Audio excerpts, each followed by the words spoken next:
Welcome back to the Michael Brooks Show. Joining us now is Dr. Maytha Alhassen. She is a historian, journalist, and poet. And Maytha, how did I do? You did great. Awesome. You didn't trample over my name or give me a new name, so, thumbs up.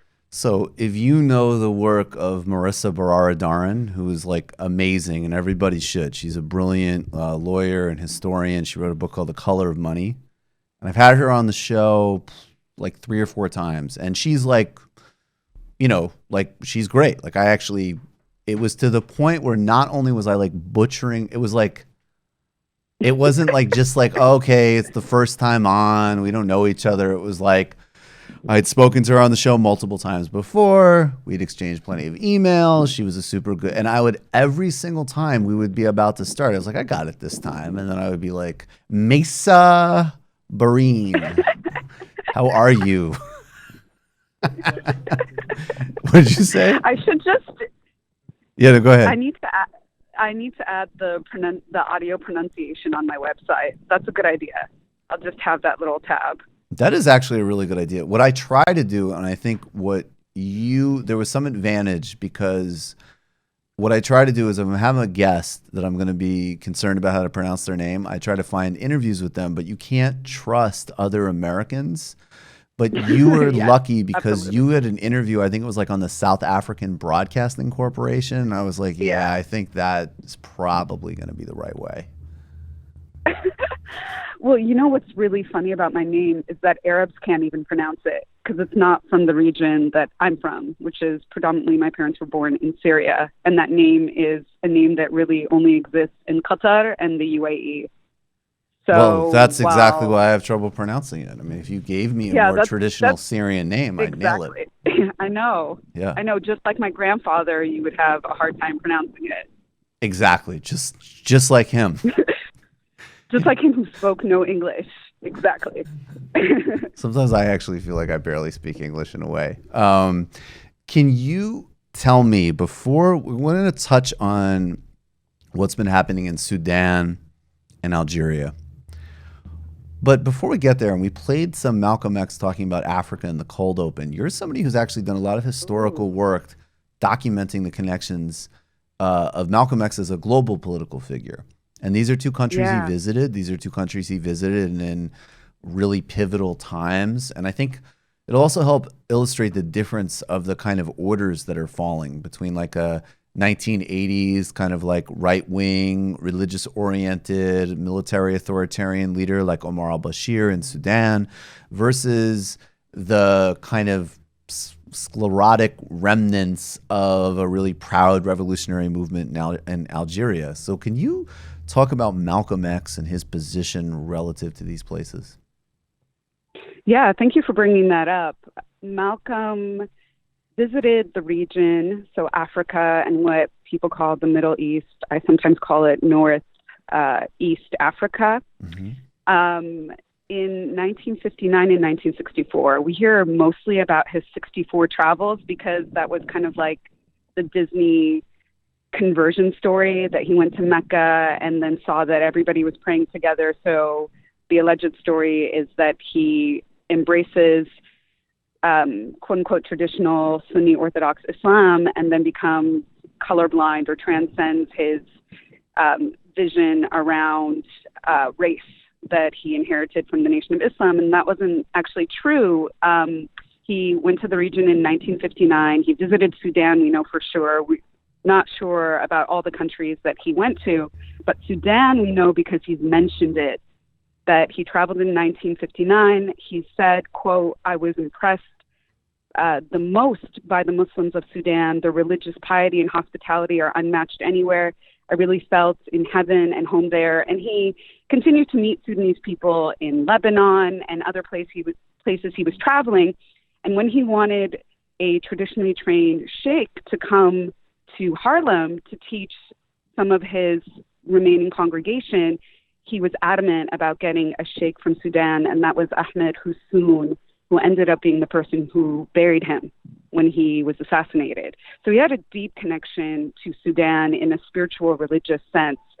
And when it came to Algeria, for him like for Frantz Fanon, who is a post-colonial thinker, was this incredible inspiration for what it looked like to shake off the shackles of colonialism. The French had been there since 1830, and there was a pretty violent war that was raged against the French, but it was such a worldwide event because it was this little country that brought France to its knees in 1962. So Malcolm was inspired by it when he was even in New York, and he had not visited yet. He ends up meeting an Algerian ambassador in Ghana who made him rethink his understanding of whiteness, because that person looked white to him.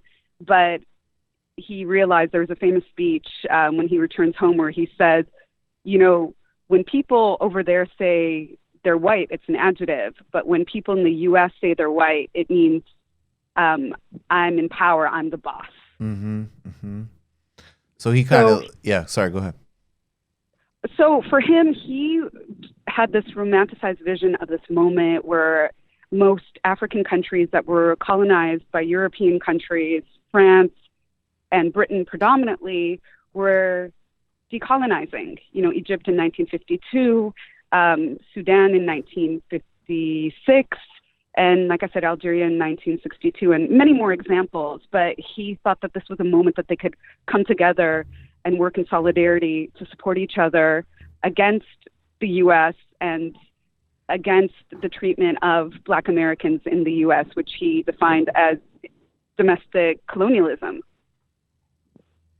So and it kind of and to me in my frames, I would say it's interesting the way it sort of materialized as politics, instead of the sort of metaphysical teachings on the nature of whiteness as some type of spiritual sort of state created literally by a big-headed mad scientist. It's one of my favorite stories in the world, actually. The Yacoubs, yeah. The Yacoubs. I see a lot of Yacoubs around me. So and to the wait, this is actually a political expression of power that intersects with all these other relationships, and I think that's interesting, right? Because that was, the takeaway was an opposition to the idea that somebody, because they had literally a certain level of sun exposure or not, couldn't be in solidarity or a fellow human. But it wasn't oh, we're all no, we're all on the same team, it's all good. It was actually just no, this is really a sickness, but it's a political, a material sickness instead of a religious one in a way. Yeah, and interesting enough, part of what he writes in his observations that rarely gets quoted is that he saw Islam as a way to get white Americans to be cured from this cancer of racism. Right. So he recommended that for them more than he did anybody else, because he was this needs to be clearly eradicated. And if I see what I see in front of me happening in terms of people that I would classify as white, and they see me as their brother, how can I shift that perception and the order of power in the U.S.?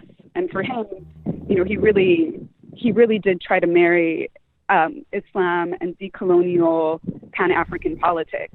So some people after his death really only like to carry one sort of thread of his story.